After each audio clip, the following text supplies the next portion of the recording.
Welcome to the Mojo Market Report. Here's your hosts, Dave Sturchio and Chris Gueci. What's going on, everybody? Welcome to another episode and edition of the Mojo Market Report right here on a Feel Good Friday. It is Friday, May the 5th. Happy Cinco de Mayo, everybody. And I hope you're going to make some tacos tonight. It's Dave Sturchio. It's Chris Gueci. You're going to go out for Cinco de Mayo today? You're going to be forced out? Is that going to be a thing? No, actually, now it's all making sense because yesterday I was texted and said, do you want to just stay in tomorrow and make dinner instead of going out? Because And you didn't know what that was? And I was like, okay, yeah. She's like, we should probably make fajitas. And I was like, sounds like a good plan to me. I had no indication that it was like Cinco de Mayo and I'll probably end up getting like a frozen margarita attached to it for no reason. None. Zero. None. And you got a big day Saturday, so you got to be careful. Yeah, I'm not drinking today. Okay. I probably won't indulge as well. But if you are out there, make sure you do it safely and responsibly over the weekend. But listen, big show, loaded up today. We had ourselves an NBA game last night in the playoffs, and it was just another blowout, which is insane. It seems to me that the Knicks Heat series is the only series that so far in the first two games they played tight. And then everybody else is getting blown the doors off of. We have NFL news going into today. We have Mr.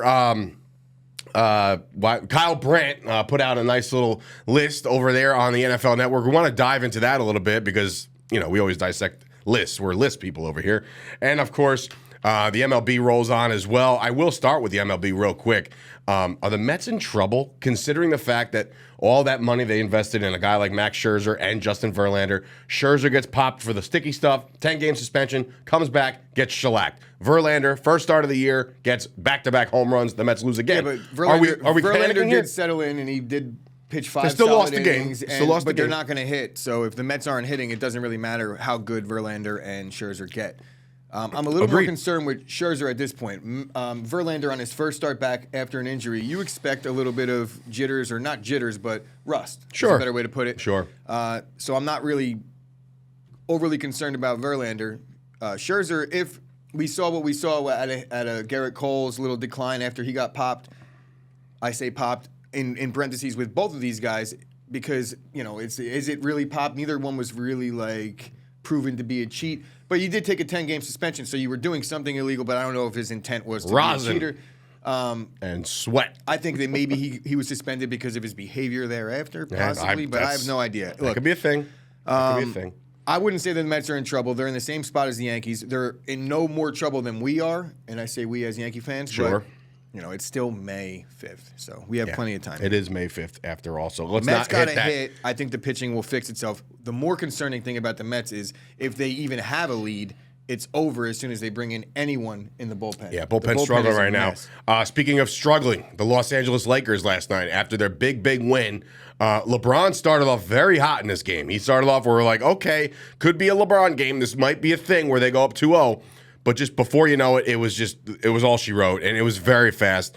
I think the Warriors were up by almost 30 at one point. They wound up winning this game by 127 to 100. Now, look, LeBron had himself a decent game, 23 points, fine. AD, who is coming off that 30-23 game, rather, shut down, 11 points. Not much doing over there for AD. But Klay Thompson, it's the Klay game. You have to think about 8 threes that he launched up there and connected with. He goes for 30. Curry goes for 20. Do you look at this as like, when I see two blowouts back-to-back, like the Lakers handled game 1 and the Warriors handled game 2. No. Oh, they missed the 3-point. But Jordan Poole took Banks to the three. So then that actually kind of like You debunks say my shifts the well, that favor debunks in the my Warriors, theory, or I was thinking that they were all blowouts. Well, not even that too, but like what I'm thinking is, like when you look at a game like or a series like this, if the first game was close, which now I don't remember what I had for lunch yesterday, so sometimes it's hard. Fair point. When it's close in the first game and the Warriors dominate in the second game, is this a series going back to LA where everybody's like, all right, the Warriors are on right now, firing at all cylinders? Are the Lakers in any kind of trouble? The thing about teams that shoot well or don't shoot well on it. The Warriors shoot well more often than they don't, right? They have Steph Curry, they have That's Klay why Thompson. they're there in their position. That's why they're the defending champs. There is liabilities on that team in terms of size. So if AD gets it going, and now these two games are going back to LA, you expected that Golden State was going to win one. I did not expect them to lose that game yesterday. I didn't know it was going to be a 30-point blowout, but it almost could favor the Lakers. Once you're down 25 at half, you give it a go in the third quarter a little bit, but at that point it's over. So you get to kind of rest. And ultimately, you're just kind of looking forward to the next game. Say we're going to, all right, the series is tied 1-1. Yeah. We did what we had to do. You kind of understand by halftime of game 2 what's going down there. 1-1. Let's mail it in and move on. So you could look at the point totals from AD as somewhat of an outlier because they got, the doors blown off them early. When Golden State hits their shots the way they did in the second quarter, it's going to be tough to beat them. I don't care who you are. But you have to do that if you're Golden State to be able to beat the Lakers or at least run it up on them the way they did. Yeah. So series is going to be good. Series is going to be good. Philly series is going to be good. These two games being blowouts doesn't really prove to me anything. That happens in basketball. So now with the weekend schedule coming up, which is, again, it's loaded, starts tonight. Boston at Philadelphia. This series is knocked at 1. They're back in Philadelphia. Joel Embiid, MVP. He didn't have much, of an impact in game 2 because Boston just, again, annihilated him. How do you see this one playing out? This is a big swing game because you have to, being that these teams split on the road, that first, or at least split the first two, that first game at home for that next series or that next team is so pivotal, I think, because you don't want your backs against the wall. And I understand it's 4 wins you need. Anytime it's tied, it's pivotal. You know what I mean? Because it's advantage shifts. Because now you got to not only win a game to get back tied, then you got to win another game. If it's 2-2, those games are super important. It becomes more pivotal for a team down in a series, clearly, but this game is just as important for both teams. It doesn't matter who's home, who's away. You want to go get the next game in the postseason. That's the most important one. Unless there's a 3-1 lead or a 3-0 lead, then you could kind of understand, like, if a guy's a little banged up, take a rest. Right. You're not going to force anything. But So who do you like tonight, Philly or Boston? It's in Philadelphia. But then coming off of an embarrassing loss. Am I picking the winner or are we going on the point spread? No, pick the winner. Pick the winner? Who's I'll go with Philly. Philly at home. I'm not going to pick Boston in anything. I'm not. This is basing it on the fact that I think Embiid embarrassed himself after the MVP winning whole thing, that he won the MVP and then showed up, said, I'm back. They were, we got our MVP back, and then they got their asses beat. I think it's at least going to be a better game. I'll give it to the advantage to the home team. Okay. I like it. And then obviously the late night game starting at 10 o'clock tonight. The Phoenix Suns going back to play Denver. Denver up 2-0. Phoenix got to have it, right? So Phoenix is going to win this. Do they have it? Yeah. I feel like they're going to win it fairly easily. Really? Yeah. Okay, so going back to Phoenix, you think the home cooking's going to work for them, and guys like Durant. I just don't see this series. Chris going Paul's down not going to be there, 3-0. so that's a thing. It is what it is. They have weapons. They do. They can alleviate that. It's better that he's just not in there from the start, because then they could just attack the game that way. I like their coach. They have weapons. KD, if he drops 45 and then Booker does his thing, it's going to be tough to beat them anyway. All right, so you got the Suns tonight. I'm in favor of the Suns as well. Tomorrow, obviously, the Knicks are back in action in Miami. Of course, to me, Game 3 in this series is pivotal because what you want a Game 5 at the Garden, not facing elimination. You know what I mean? So what you really need, you can't get swept in Miami. You just can't do it. So whether they win tomorrow or Monday, that's to be decided. But what I think is they split in Miami. I don't know if you agree. I know you're rooting against the Knicks, but I think can the they series split? is going to be back and forth. So, yeah, they can split. You saw, what was there, 13 lead changes in the last game? That's going to be how the series goes. It's going to be up 1, tied. Maybe another team goes up 1. But this series, I think, is going 7. I think the Celtics-Sixers is going 7. I think 3 out of the 4 are going to go 7. They might all 4 go 7. Because I don't think Phoenix is going to lay down. Salivate at that. I don't think Phoenix is going to lay down. But really, if you look at those 3 series, outside of the Phoenix-Denver series, and only because it's 2-0 right now, and Chris Paul's injured, is the only reason why people are looking at that one as like, all right, that's fairly over. It's not. Phoenix is a good basketball team. They have stars loaded on that roster. They have playoff experience, and we haven't gotten the vintage KD performance yet. And by the time we get back here on Monday, we will know. Out of those other 3, do you have a distinct advantage for any of the teams? Golden That's State what makes and the it so Lakers, exciting right now because Boston and Philly. like the stars are out, right? The stars are out. We understand that there's a star-driven league. You have LeBron out there. You got Steph Curry out there. You got the Tatums of the world. You got Durant over there. The Knicks with Jalen Brunson. The Heat with obviously with Jimmy Butler probably coming back. They're optimistic that he's going to be back tomorrow. So you're looking at the stars are out, and I think this is the most wide-open NBA playoffs I've ever seen because you can't put your finger on one team. I guess the only team you could do with the remaining teams is Denver, maybe, because of the fact they're up 2-0, right? But, like, outside of that, I'm looking around and I'm like, if the Knicks... I would say Denver's the clear favorite right now. Well, right now, they look like the most dominant team being up 2-0, but when you look at this bracket... I could rule teams out. Who are you ruling out? The Knicks. You're ruling out the Knicks to not make it to the next round or make it to the finals? Make it, like, to win the NBA Finals. Ruling the Knicks completely out that one. And I'm not going to get ahead of myself. I'm not. You got to get through Miami and first. And I'll rule the Heat out, if too. they get through Miami... and they got to go toe-to-toe with a team like the 76ers or Boston. I like the rivalry. I like what they can do. I think Embiid would be a problem. I'm not getting ahead of myself, but I think the Knicks, with the momentum and the play underneath of a Mitchell Robinson, might be able to alleviate, not shut down a guy like Embiid or the bigs in Boston. Got to get to Miami first. I'm not getting ahead of myself, but this is the first time I'm going to say that every team alive right now in the NBA playoffs has a legitimate chance to be champions. I really do believe that. If the Knicks ended up having to play the Lakers, Golden State, or Denver, or Phoenix for that matter, dead meat. Dead meat. How exciting would it be just to get there, though? Or Philly or Boston. I don't put it's coming out of those. You also didn't think the Knicks can get out of the first round. That's fair. And they won it in 6. That's fair. I didn't think they would. I didn't think that they couldn't. You know what I mean? That's a very different. I thought that they could, but I didn't think that they would. The Knicks have proved me wrong all this time. I have to admit that. I'm a bona fide Knicks hater. But if you looked at Vegas odds right now, bet the Knicks. They are the last. They are the last of the Mohegans. The last of the Mohegans are the New York Knicks to win the championship. But anyway, by the time we get back here Monday, we're gonna know where Philly stands, where Phoenix stands. Basically, because those series have 2 games over the course of the next 3 days. Obviously, the Lakers series gets back to LA, so it's all going to be really exciting. Can't wait for it. It's going to be good. But yeah, it remains to be seen. But I'm looking at this bracket. I'm just like, dude, if there was a year to do it, this could be it. Yeah. Now listen, I know Knicks faithful out there are probably looking at this like, let's just enjoy the ride. But the ride becomes like, we belong here after a while. Like there was a lot of people during the Rangers belong here. The Rangers Devils series. A lot of people were like, well, the Devils are playing with house money. I said, no, they're not, because they went to 7 games. So therefore, the house money's gone. They belonged. So the fact that the Knicks are in the second round, they belong. Who was playing with house money? The Devils. The Devils had a better record. Understood. But going into that series, a lot of people thought, especially after the first 2 games, Rangers were up 2-0, and it was like, oh, we got this. It's over. All right.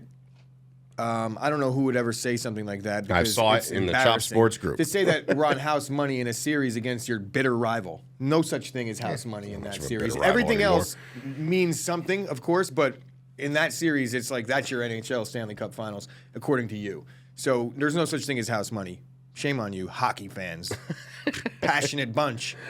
All right, NFL. Dave cheering for the Devils. We had some. Dave's not cheering for the Devils. I actually got sparked the other night in Game 1 of the Carolina series, and I was like, I hate to see it. Listen, NFL. Some news went down yesterday. The Giants, who have been free spenders lately, had themselves a decent draft. They paid Daniel Jones, right? So they're on their way of spending money. Yesterday, they decided to pay Dexter Lawrence for the next 4 years, a $90 million contract.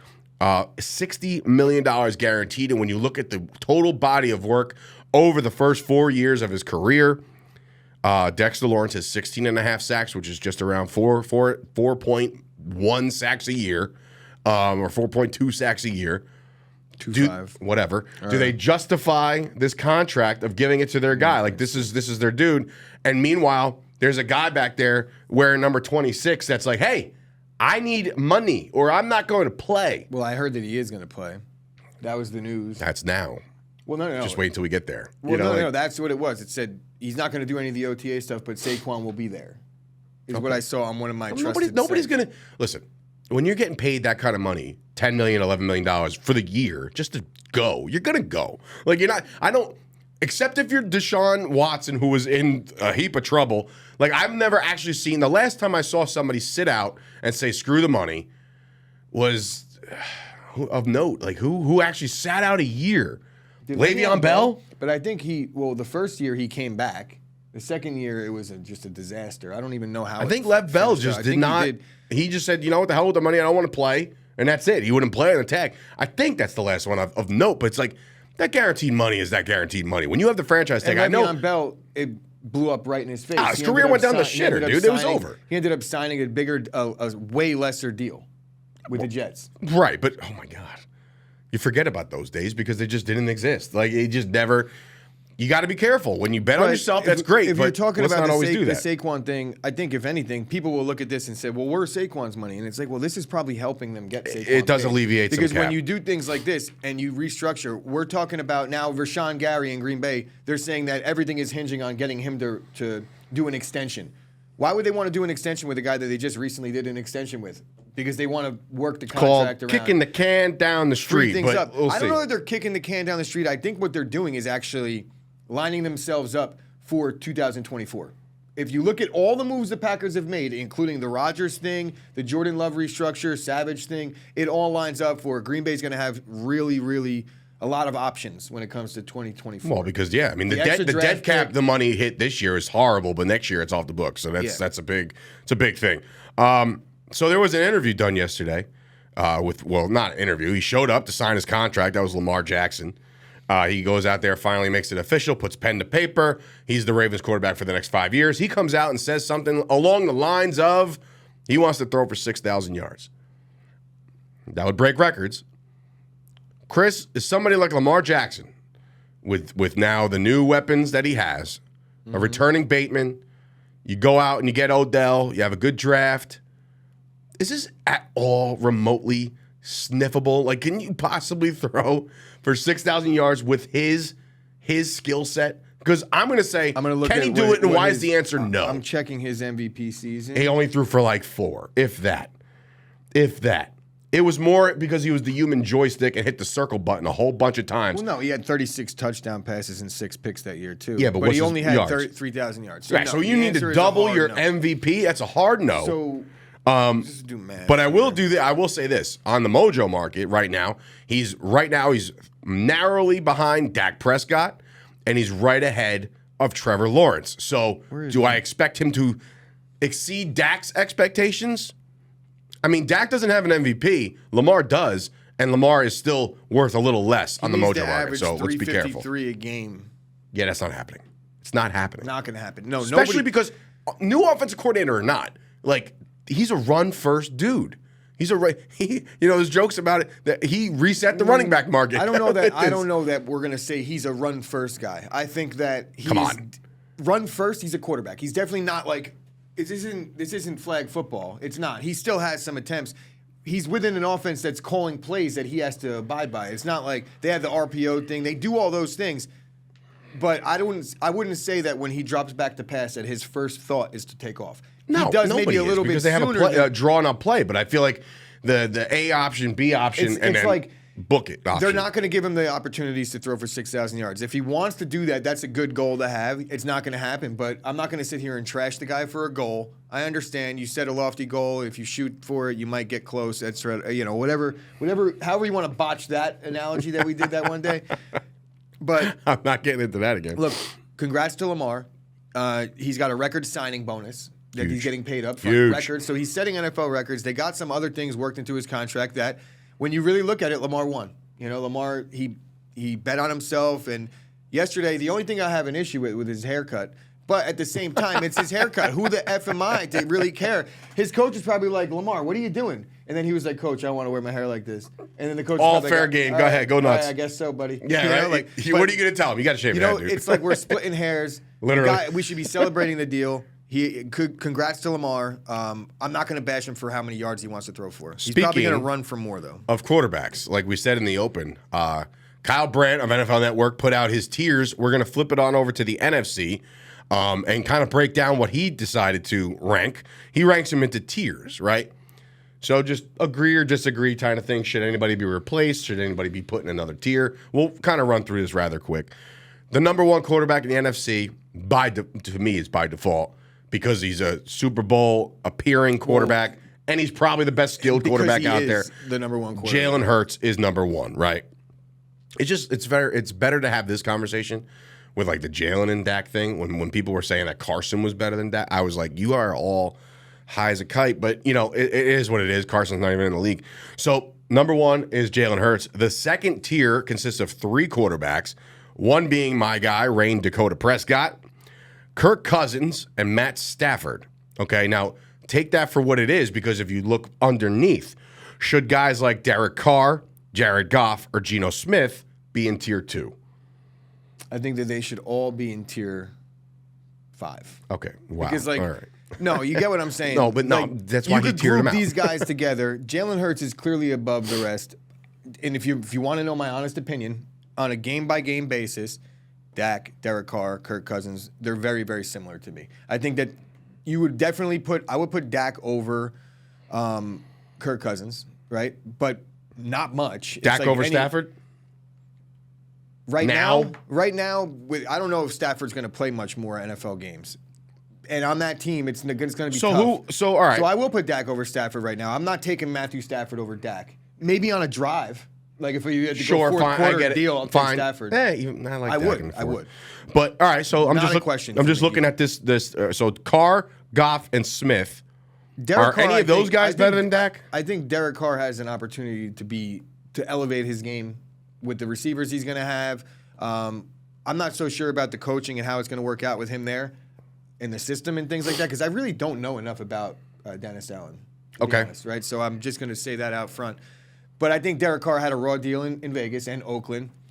If you look at the history of the first-round picks, look at the coordinators, look at the ownership, look at the GM situation. Yeah, raw deal last year, he had Devontae Adams. He got the guy that he wanted. All right, they had but they also were playing catch-up in every game. Their defense gave up 30-something points. They got Josh McDaniels. That's fair. So it's like you gotta Poor Jimmy G. I just don't know what he's going to do. You have to acknowledge that Josh McDaniels is probably the worst NFL head coach in the league right now. Maybe. Right? Because we know he sucks. At least guys that might suck that we don't know about, we just don't know that they suck yet. We know this guy sucks. Tier 4, Daniel Jones, Justin Fields, and Mr. Kyler Murray. See, I put Kyler above a lot of those other guys. I do. You know, like I don't. In terms of I don't. I'm sorry. I'll take Kyler Murray over Kirk Cousins. Because of the fact, and that's jumping 2 tiers according to this thing, right? So that's the only. I don't like Kyler's attitude, but I don't know if we're factoring in like a lot of these the guys that we're talking about above, like Daniel Jones, like these guys have major flaws in their game. Even Dak has some flaws. Yeah, I would take Dak over Kyler. I would probably take Derek Carr over Kyler. I'm not taking Kirk Cousins over Kyler Murray. I might take Stafford over Kyler. Maybe I wouldn't. Look, I think. Kyler is catching a bad rap here because of the fact that he just got a massive deal. So we're not even going to see him until November. He gets bumped up when healthy, no questions asked. And I'm not even a big Kyler fan. This is where it gets a little Kyler fan. This is where it gets a little tricky in tier 5.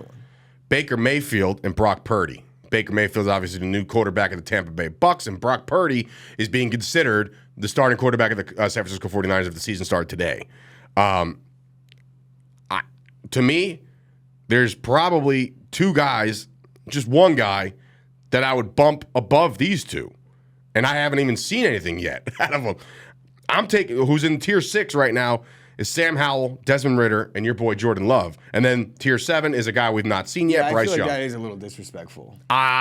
Jordan Love's a first-round pick that's sat. Well, you can't do that. You can't say that because Baker was the first overall pick. So it's But we know Baker sucks, right? So I'm not even saying that Baker's above him. I think Baker's the worst quarterback in the NFL. Who else did I say was the worst before? Did I say someone else was worse? You said Josh McDaniels was the worst coach. Oh, yeah. So Baker and Josh are match made in hell. But to say that Sam Howell and Desmond Ridder, these guys are, listen, at best, we're going to put them on Jordan Love's plane? No, that's fine. I wouldn't take Jordan Love. I would also take the Carolina Bryce Young. I would take above all of those guys. Why not? I would almost flip flop. You're taking Sam Howell over Bryce? No. Are you shitting me? No. I'm putting. Look, come on. I'm almost putting. I know this is going to sound a little ridiculous, haven't seen but I'm almost putting Jordan Love in the same tier as Daniel Jones, Justin Fields, and Kyler Murray, which would be tier 4. I think that we're going to have a very different conversation about Jordan Love after this season. And Sure, that's and it could be it could be both ways. Let's be honest. It could be top 5, and you're like, holy hell, this guy's amazing, or he's just going to be like, holy shit, he's the terrible shits. Looking around the NFC right now, it's wide open for a guy like Jordan Love to just snatch one of these spots and like firmly snatch it, for absolutely. Sure. They have a good young offense. Let's think about the Packers' offense right now. They don't have a good young offense, but they have interesting young offense. They have pieces. Here's the thing. It's very similar to what I say about my Dallas Cowboys. Like, you can look at that offense as a Packer guy and say, Romeo Doubs is pretty good. Christian Watson, man, he balled out a couple times. Now you go draft another couple receivers. You get yourself a tight end, right? And you're like, wow, this offense is pretty good. And then you obviously have the running back situation over there is still intact, right? So you're like, that's a good offense. I can look at the same thing in Dallas and say, look, well, we got Dak, right? And Tony Pollard's great. And I think that Brandon Cooks is going to excel. The main issue in Green Bay is just question marks across the board. Health with Watson and Doubs. Is Reed going to actually be the guy that they drafted him to be? I think he's going to be a good player. I see what I'm seeing, but I don't know. We'll see when he gets on the field. They got 2 new tight ends, so a lot of things got to be figured out with Green Bay. Brand new young offense with a quarterback that has an experience with the offense but doesn't have game experience. I think, yeah. Offensive line, I think, is going to help. I think the Packers have a above average, if not one of the top 5 offensive lines when healthy, because Bakhtiari is always hurt. Yeah, I'm looking at this as we kind of put a bow on this. I'm putting Desmond Ridder, Howell, Bryce Young, Baker Mayfield, and Brock Purdy all on the bottom across one tier. Because you really look, I understand what Brock Purdy did. It was fantastic. We all saw it. Beat up on the Cowboys. He, then he gets shellacked in Philadelphia, and people are like, "Oh, well, he's maybe not as good as we thought." But anybody with that kind of pressure in your face, he ain't going to perform well anyway. But when I do look at this tier, these tiers, I think Kyle's on the money with number 1. I think the second tier, Dak Prescott is probably supposed to be in the same class as a Kirk Cousins, Stafford, maybe Kyler Murray if you really want to go nuts. I think Justin Fields, you could bump him down a little bit because I haven't seen enough out of him. He seems very Lamar Jackson. You got him. I'm looking at like fantasy rankings. People got him in the top 5, which I get. Well, because he's going to run a lot. He's going to score some points. And the Bears are going to be okay. So no, they're not. I think they will be. I mean, they're going to be better than last year. That's all I'll say. But anyway. See about that. To do all this and to follow along, see about that. You can follow us on social media, on Twitter, Instagram, TikTok, and of course, join the Discord to get all your information. I just want to say something real quick about the Bears. Sure. All right. They won their first game of the season last year. They've won 2 times since. I know. Listen, Justin Fields was the quarterback that entire time. And you know what makes me smile a little bit? For all those Bears fans that were kind of like rooting for them to lose at the end of the year for that first pick, for them to just trade it away and not get somebody new. I understand they got DJ Moore and they wound up with a decent draft anyway. What did the Bears really do this offseason that they're going to be so improved? Are we really just banking on Justin Fields being a year better? You have to. DJ Moore, yes. Moore, okay. DJ Moore and now Mooney, no, a little bit less over there. They have Chase Claypool and he's not a bum, but he wasn't worth the second-round pick. Joey Porter Jr. Your boy is their tight end now, Bobby Tonyan. Yeah, he's. Listen, I know you're a Packer guy, so you're a Bear hater. I get it. My nephew made an Instagram post like talking a little crap about Tonyan, and he saw it, and my nephew's like, "Yo, he's like, I feel bad now." I'm like, "Oh, he'll live. He's a Bear." He saw it. Oh, so he watched it. My nephew's younger, so he's like got a kick out of the fact that an NFL player actually like put his eyes on his Instagram story. So, Bobby Tonyan, he didn't mean it, buddy. But I did. In any event, enjoy the NBA playoffs. Obviously, if anything pops in the NFL or the MLB, we'll be back here on Monday to cover it all. For Dave Sturchio, Chris Gueci, this has been another episode of the Mojo Market Report. Be safe tonight. Don't do anything stupid. Enjoy your Cinco de Mayo. Enjoy your weekend. We'll see you back here on Monday. Trevor Lawrence was ranked 10th in the AFC, by the way, or 9th. It's criminal.